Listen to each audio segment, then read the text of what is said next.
दोस्तों, इस वक्त एक ऐसी घटना सामने आई है जिसने उत्तर प्रदेश की राजनीति, प्रशासन और सनातन समाज तीनों को झकझोर कर रख दिया है। बरेली से आई खबर केवल एक अधिकारी के इस्तीफे की खबर नहीं है, बल्कि ये खबर है आहत आत्मा की, आहत विवेक की और आहत सनातन चेतना की। बरेली के एडीएम अलंकार अग्निहोत्री ने अपने पद से इस्तीफा दे दिया है। सवाल उठता है, क्या ये इस्तीफा खुशी में दिया गया है? नहीं, ये इस्तीफा खुशी में नहीं, गहरे आघात और पीड़ा के साथ दिया गया है। जिस तरह से महाराज जी के साथ, बटुकों के साथ अभद्रता हुई, जिस तरह से शंकराचार्य जी का अपमान हुआ, उसी पीड़ा को अलंकार अग्निहोत्री ने अपने भीतर महसूस किया।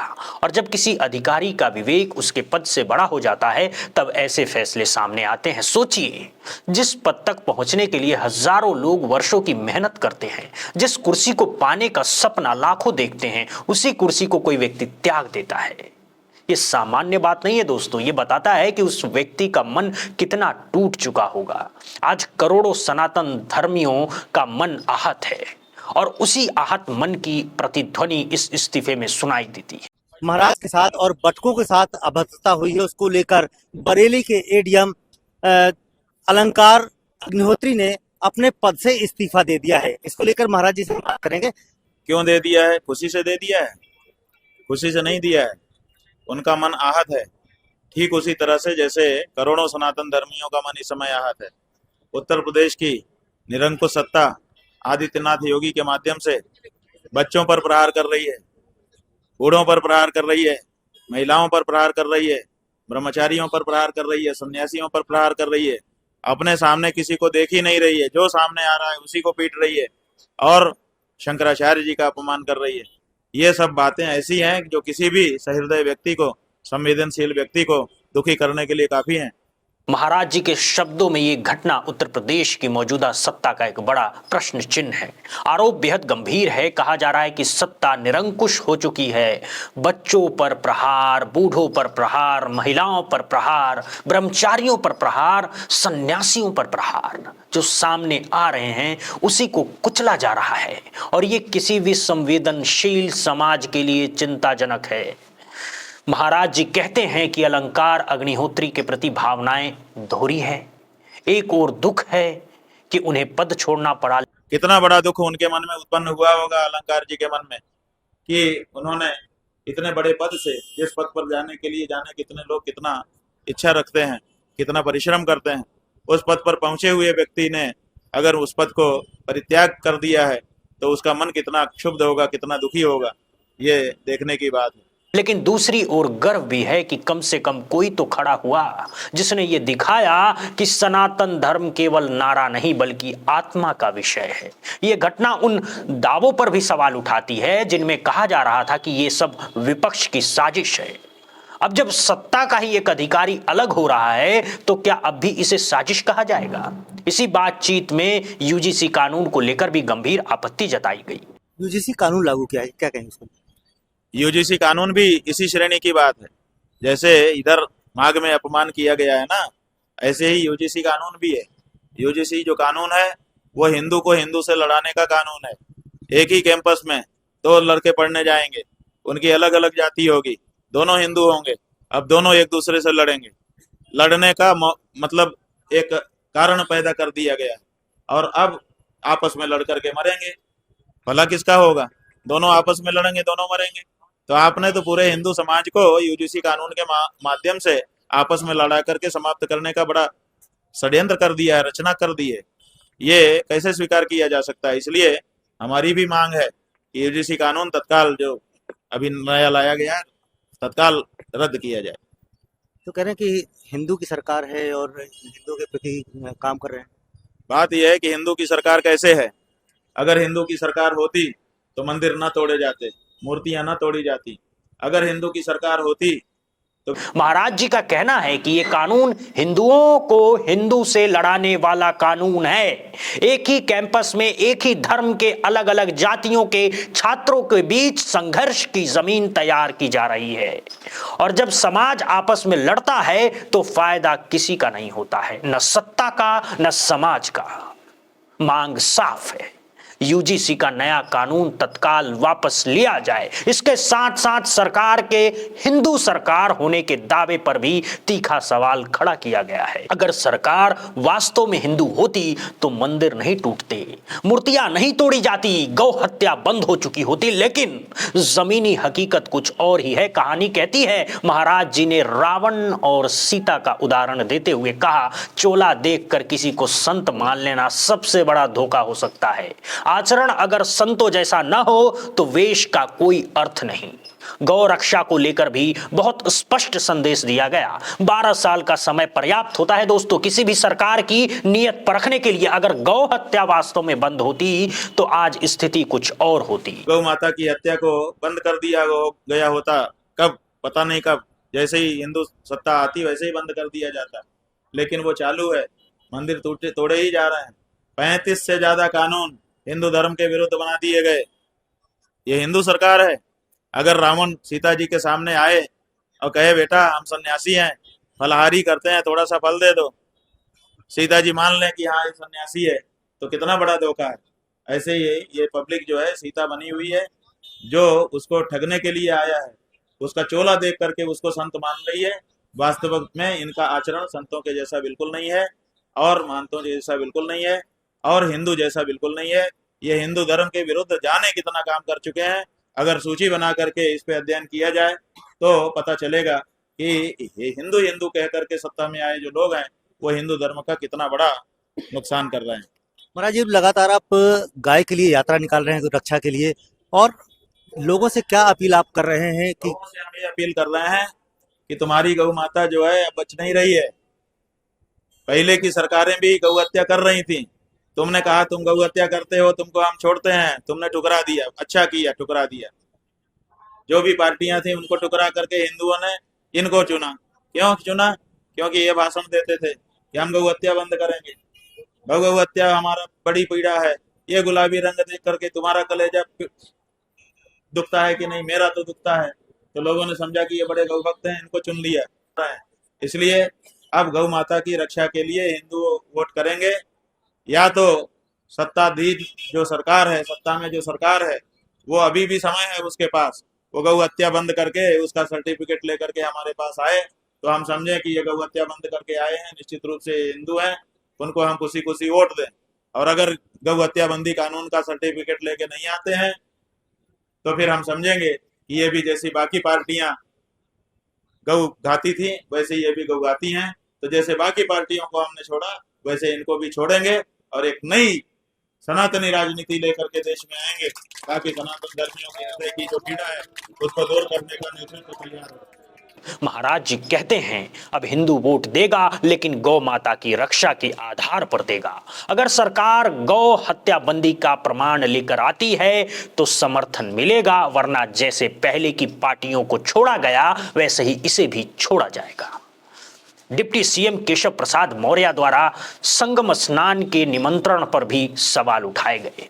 महाराज जी, डिप्टी सीएम केशव प्रसाद मौर्य लगातार आपसे अपील कर रहे हैं कि आप संगम में स्नान करें, और उन्होंने आपसे मिलने के लिए क्या अभी तक आए नहीं? बात यह है कि अपील तो कर रहे हैं, लेकिन अपील से क्या होगा? उसके लिए व्यवस्था भी बनानी पड़ती है। हम आपको भोजन के लिए आमंत्रित कर दें, अरे अरे आइए जी भोजन करिए, पर भोजन करने के लिए हमको भोजन बनवाना पड़ेगा, एक जगह थाली लगानी पड़ेगी, आसन लगाना पड़ेगा, आपको लेके आना पड़ेगा, रास्ता ये सब करना पड़ेगा ना। उन्होंने कह दिया आइए स्नान करिए, हो गया? इतने से हो जाता है क्या? वही पुलिस उनकी बैठी हुई है, दोबारा मरवाना है क्या हमको? हाँ, ये नहीं। अगर उन्होंने कहा था तो वो उप मुख्यमंत्री थे। उप मुख्यमंत्री का मतलब क्या होता है?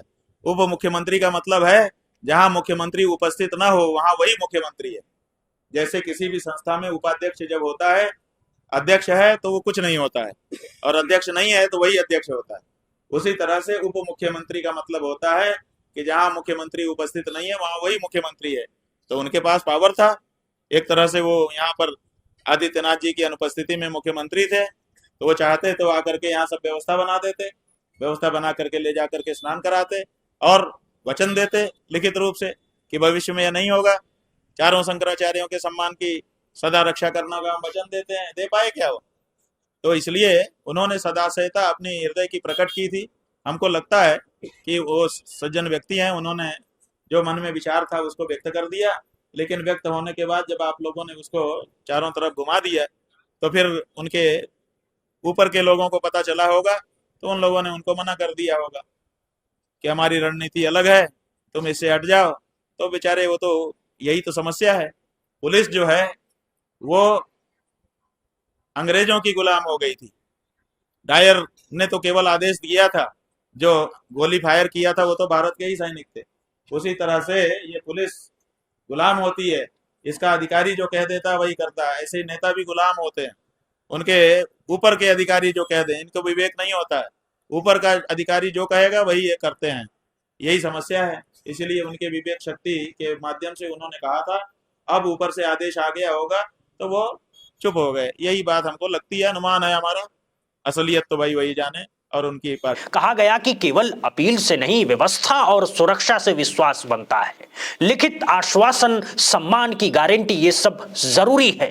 अंत में महाराज जी ने यह भी कहा है कि राजनीति और पुलिस आज भी आदेशों की गुलाम है। विवेक दबा दिया जाता है और जब विवेक दबता है तब समाज को उसका खामियाजा भुगतना पड़ता है। दोस्तों, ये केवल एक इंटरव्यू नहीं था, ये उस पीड़ा की आवाज थी जो आज सनातन समाज के हृदय में है।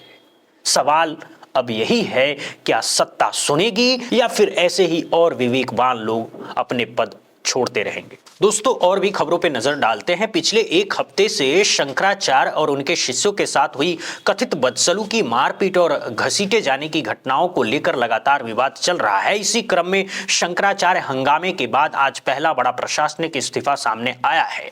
बरेली के सिटी मजिस्ट्रेट अलंकार अग्निहोत्री ने अपने पद से इस्तीफा दे दिया है। वो 2019 बैच के पीसीएस अधिकारी हैं और आईआईटी से शिक्षित हैं। किसी छोटे पद के अधिकारी नहीं, बल्कि एक जिम्मेदार प्रशासनिक पद पर तैनात थे। इस्तीफा देने के बाद अलंकार अग्निहोत्री ने खुलकर सरकार पर गंभीर आरोप लगाए। उन्होंने कहा कि मौजूदा सरकार ब्राह्मण विरोधी रवैया अपना रही है और लंबे समय से एक वर्ग को निशाना बनाया जा रहा है। उन्होंने अपने सरकारी रिकॉर्ड में अपने नाम के आगे रिजाइंड लिखवाया और अपने सरकारी आवास के बाहर हाथ में पोस्टर लेकर प्रदर्शन किया। पोस्टर में शंकराचार्य और संतों के अपमान का विरोध, कथित काले कानूनों को वापस लेने की मांग और बीजेपी की बहिष्कार की अपील लिखी थी।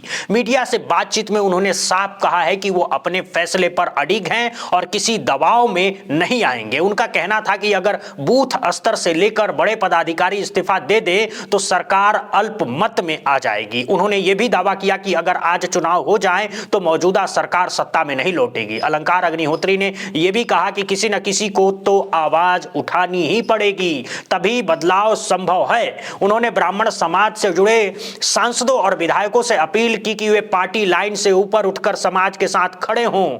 इस्तीफा के बाद उन्हें समर्थन मिलना भी शुरू हो गया है और आने वाले समय में यह भी मामला और तूल पकड़ सकता है।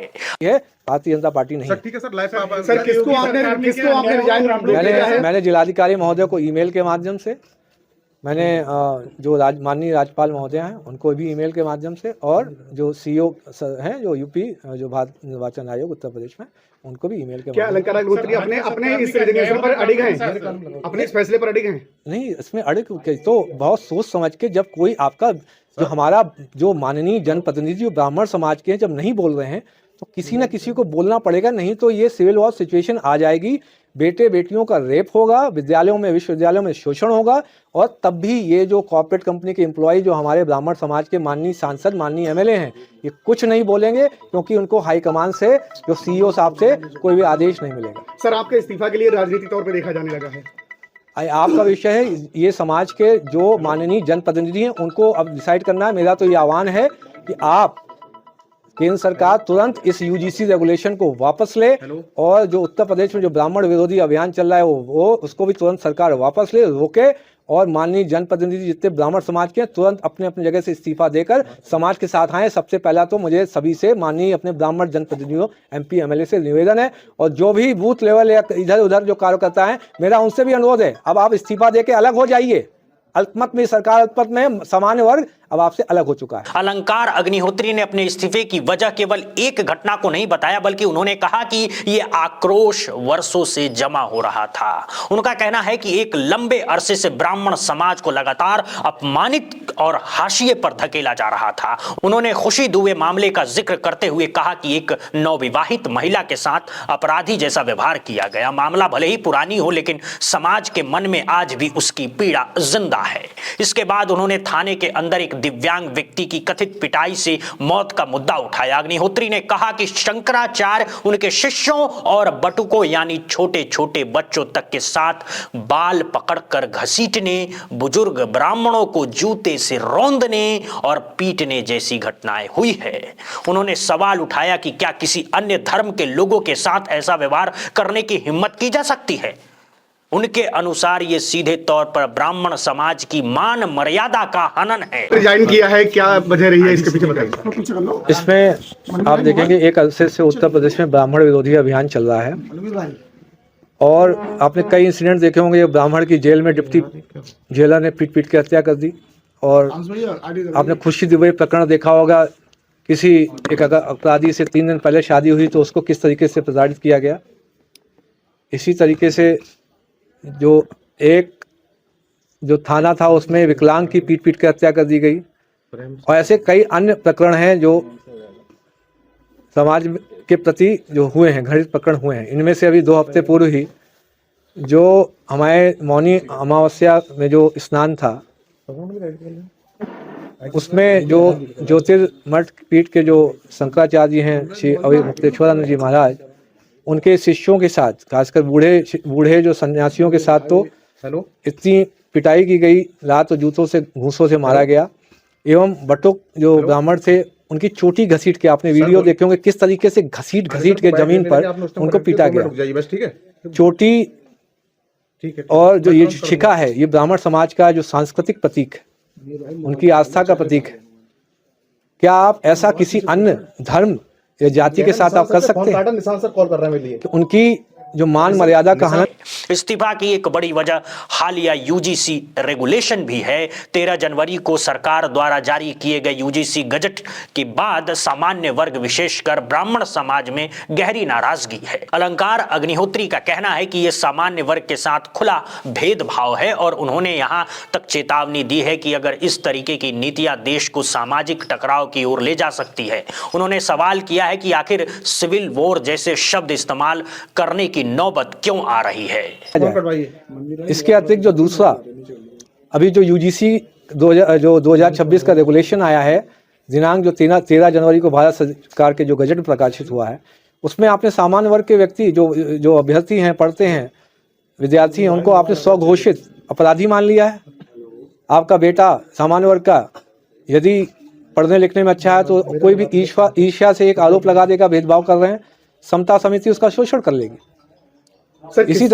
इसी तरीके से यदि आपकी बेटी पर किसी को गलत नजर है, वो एक फर्जी निराधार शिकायत कर सकती। आपका समता समिति आपकी बेटी का शारीरिक शोषण कर सकती है। क्या आप चाहते हैं कि बेटे बेटियां अब आत्महत्या करेंगे सामान्य वर्ग के? क्या आप चाहते हैं कि इस यूनिवर्सिटी में घुसते ही इतना सामाजिक आपस में भेदभाव हो जाए, जब यूनिवर्सिटी से ऊपर जब निकलें तो एक दूसरे के दुश्मन बन जाएं? क्या हम जब यूनिवर्सिटी में पढ़ते थे, क्या हमारे दोस्त SC ST OBC या किसी अन्य धर्म को नहीं होते थे?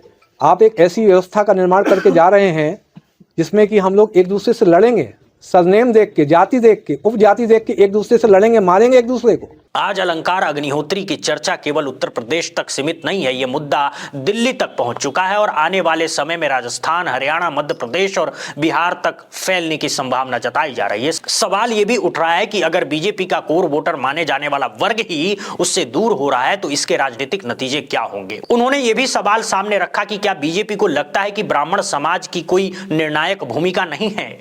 कहीं 2%, कहीं 5%, कहीं 10%। क्या पार्टी ये मानकर चल रही है कि अगर इनमें से कुछ प्रतिशत वोट भी खिसक जाए तो अन्य वर्गों से उसकी भरपाई हो जाएगी? अलंकार अग्निहोत्री का दावा है कि सामान्य वर्ग मानसिक रूप से बीजेपी से अलग हो चुका है। उनके अनुसार केंद्र और राज्य दोनों स्तरों पर सरकार अल्पमत की स्थिति में है। उन्होंने साफ कहा है कि अगर आज चुनाव हो जाए तो मौजूदा सरकार सत्ता में नहीं लौटेगी। उनका कहना है कि कभी भारतीय जनता पार्टी कहलाने वाली बीजेपी का स्वरूप बदल चुका है और अब वो अपनी मूल पहचान से दूर जा चुकी है। इसमें सिविल वॉर की सिचुएशन डेवलप हो जाए।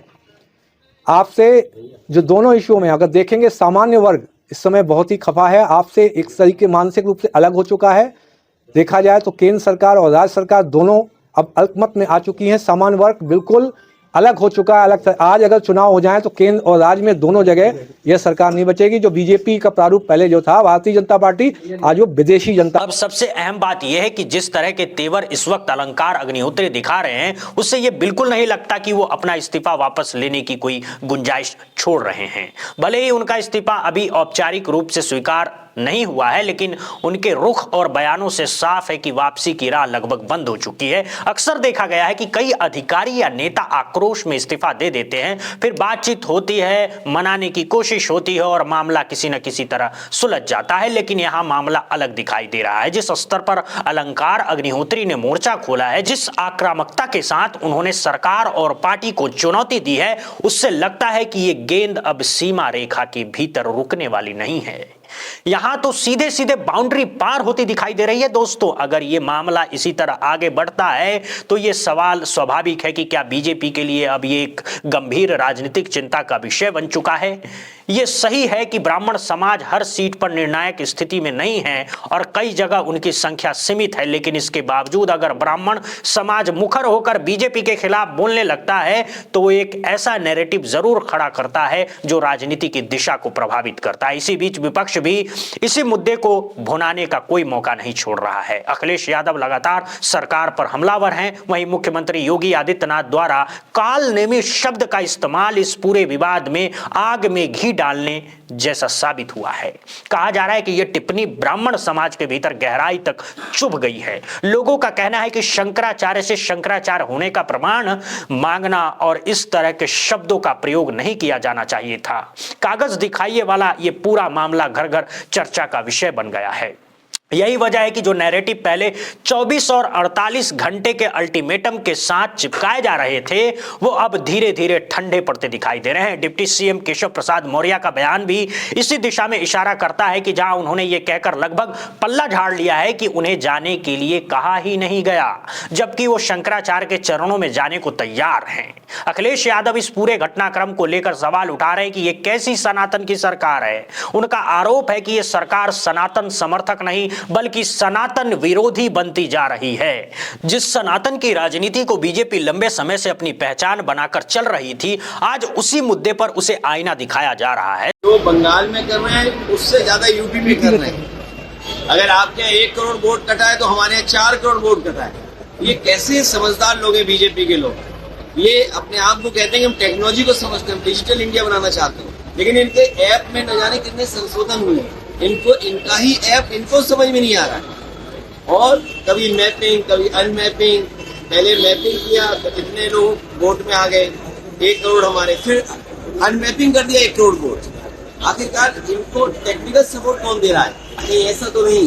बीजेपी को और इलेक्शन कमीशन को वही लोग टेक्निकल सपोर्ट दे रहे हो जिन्होंने इन्हें कभी इलेक्ट्रोल बॉन्ड दिए हो चंदे के नाम पर। शंकराचार्य का जिस तरीका से माघ मेले में अपमान हुआ, क्या कहते हैं? बीजेपी सनातनी नहीं है। बीजेपी सनातनी नहीं है। बीजेपी को हिंदू धर्म से कोई लेना देना नहीं है। आप बताइए, शंकराचार्य हमारे सबसे बड़े पूजनीय, सबसे सम्मानित, सबसे बड़ी ऊंची प्रतिष्ठा पे बैठने वाले लोग, उनके साथ व्यवहार पुलिस ने क्या किया? उनका रथ पुलिस ने धक्का मारा। उनके जो सेवाकार है, साथ जो चलते हैं, उनके कितना अपमानित किया इन बीजेपी के लोगों ने। और किस लिए? क्योंकि बीजेपी हर चीज अपने हिसाब से चलाना चाहती है। सबसे गंभीर बात यह है कि शंकराचार्य उनके बटुकों और बुजुर्ग ब्राह्मणों के साथ जिस तरह का व्यवहार सामने आया, वो अगर किसी एक जगह तक सीमित होता तो इसे राजनीतिक साजिश या एक घटना कहकर टाला जा सकता था। लेकिन मथुरा से सामने आई तस्वीरों और घटनाओं ने इस पूरे मामले को और गंभीर बना दिया है। मारपीट और बदसलूकी की तस्वीरों के बाद अब इसे केवल राजनीति कहकर खारिज करना आसान नहीं रह गया है। इस पूरे मामले में सबसे गंभीर आरोप ये लगे हैं कि बहनों और माताओं के साथ बदसलूकी की गई, उन्हें बाहर निकलने नहीं दिया गया, उनके ही मंदिर से उन्हें बाहर कर दिया गया है, सेवादारों को कमरे में बंद कर दिया गया है, धक्के देने और अभद्र व्यवहार करने जैसे आरोप भी सामने आए हैं। दूसरी ओर प्रशासन की तरफ से बस यही तर्क दिया जा रहा है कि सुरक्षा व्यवस्था बनाए रखने के लिए यह सब करना पड़ता है। लेकिन सवाल यही है कि सुरक्षा के नाम पर जो कुछ हुआ, क्या वो जायज ठहराया जा सकता है? मथुरा में जो हुआ उसने इस पूरे विवाद को और गहरा कर दिया है। तस्वीरें और आरोप केवल एक जगह तक सीमित नहीं रहे। इसी बीच अब सरकार के बचाव में बड़े बड़े नाम सामने लाए जा रहे हैं। ऐसा महसूस कराया जा रहा है कि मामला हाथ से फिसलता जा रहा है और अब उसे संभालने की कोशिशें तेज हो रही है। इसी क्रम में कुमार विश्वास का बयान सामने आता है। वो कहते हैं कि भगवा वस्त्र धारण करने वालों के साथ पुलिस को नरमी से पेश आना चाहिए और इसके लिए वो माफी मांगते हैं। लेकिन सवाल उठता है कि यह माफी किस हैसियत से मांगी जा रही है? या तो साफ कहा जाए कि सरकार से गलती हुई है, या फिर यह कहा जाए कि शंकराचार्य की गलती थी। गलत को गलत कहने की हिम्मत दिखानी होगी। दोनों तरफ संतुलन साधने की कोशिश, दोनों हाथों में लड्डू रखने की राजनीतिक अक्सर लोगों को बीच रास्ते में गिरा देती है। यही वजह है कि यह माफी बहुत से लोगों के गले नहीं उतर रही है। दो पक्ष हैं। मेरी तो इतनी सामर्थ्य नहीं है, एक सामान्य आस्तिक होने के कारण, एक सामान्य धर्म के प्रति उन्मुख व्यक्ति होने के कारण, कि मैं पूज्यपाद शंकराचार्य जी के विषय में कोई टिप्पणी करूं। तो अनुरोध मुझे करने हैं। प्रशासन को संवेदनशीलता से काम करना चाहिए। जो भी व्यक्ति संत प्रवृत्ति से आता है, जिसके भी शरीर पर भगवा है, जिसने भी स्वयं को धर्म संस्कृति के लिए अर्पित कर दिया है, उससे संवाद करते समय एक थोड़ी सी मर्यादा, एक थोड़ा सा जिम्मेदारी का भाव रखना चाहिए। और मैं पूज्यपाद शंकराचार्य जी भगवान से भी प्रार्थना करूंगा कि उनका सात्विक क्रोध वे उसे त्यागें और सब पर कृपा बरसाएं। उनकी परंपरा के कारण ही धर्म का, दर्शन का, संस्कृति का मान बढ़ा है। और अगर कोई अपराध किसी से हुआ है तो हम भी सामान्य एक भारतीय नागरिक होने के नाते हम पूज्य शंकराचार्य भगवान से क्षमा प्रार्थना करते हैं कि वे सबके मंगल के लिए सबको आशीर्वाद करें। अब सवाल ये भी है कि अगर कुमार विश्वास माफी मांग रहे हैं तो वो किन किन मुद्दों पर माफी मांग पाएंगे? क्या वो यूजीसी रेगुलेशन जैसे विषयों पर सरकार से तीखे सवाल पूछ पाएंगे? क्या वो मथुरा की घटनाओं पर खुलकर बोल पाएंगे? क्या जिसके साथ मारपीट हुई उनके शरीर पर कौन सा कपड़ा था, भगवा या हरा? सवाल बहुत है, लेकिन ये देखना बाकी है कि कितने सवाल पूछने की अनुमति होगी और कितने सवाल दबा दिए जाएंगे। हम कहीं रहेंगे मंदिर में। आप तमाशा करने के लिए हम क्या कर रहे हैं? आप जाओ मत जाइए। नहीं, हम नहीं जाएंगे। आप मत जाइए। नहीं जाएंगे, नहीं जाएंगे बिल्कुल। तमाशा करेंगे आप? तमाशा आप क्या बोलिएगा? अभी बात मत करिए। हम तमाशा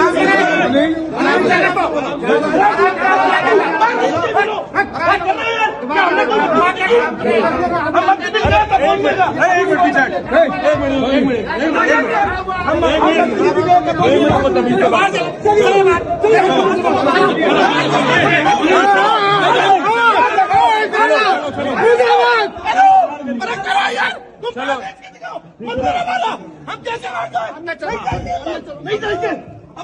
आप ये क्या कर रहे हो? ये क्या कर रहे हो? हम सबको करा रहे हैं।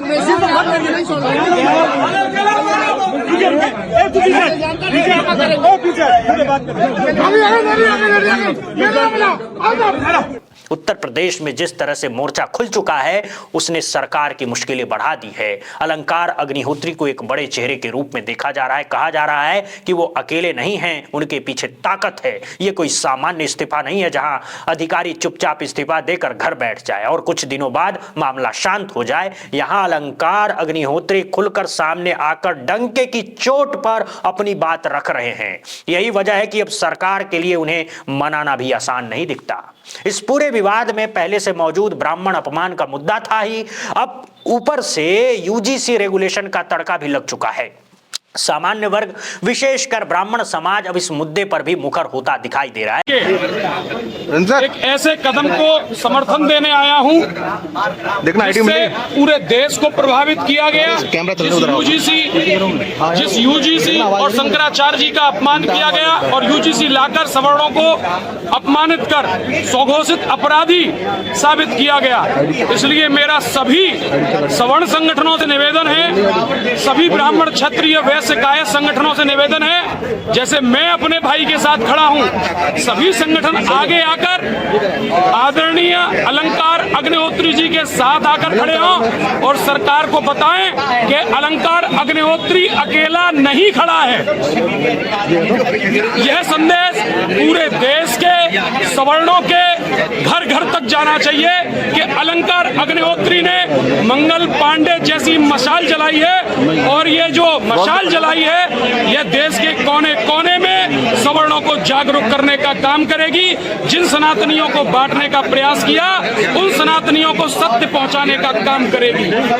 अलंकार अग्निहोत्री पंकज घबराइया नहीं, देखिए सब लोग बैठ के समाज के सभी लोग। ऐसे में सवाल उठता है कि सरकार के भीतर कौन सा ऐसा चेहरा है जो इस संकट को संभाल सके। मुख्यमंत्री योगी आदित्यनाथ स्वयं इस विवाद में एक पक्ष की तरफ दिखाई देने लगे हैं। कालनेमी जैसे शब्दों का इस्तेमाल और उसके बाद शंकराचार्य के पलटवार ने स्थिति को और जटिल बना दिया है। जब कोई व्यक्ति स्वयं एक पक्षकार बन जाता है तो उससे ये उम्मीद करना मुश्किल हो जाता है कि वो मामले को ठंडा कर पाएगा। हाँ, संवैधानिक रूप से ये संभव है कि मुख्यमंत्री सार्वजनिक रूप से माफी मांगे और शंकराचार्य के साथ सम्मानजनक व्यवहार करते हुए स्नान की व्यवस्था कराएं, खासकर जब माघ पूर्णिमा का स्नान अभी बाकी है। लेकिन मौजूदा राजनीतिक परिस्थितियों को देखते हुए ऐसा होना आसान नहीं दिखता।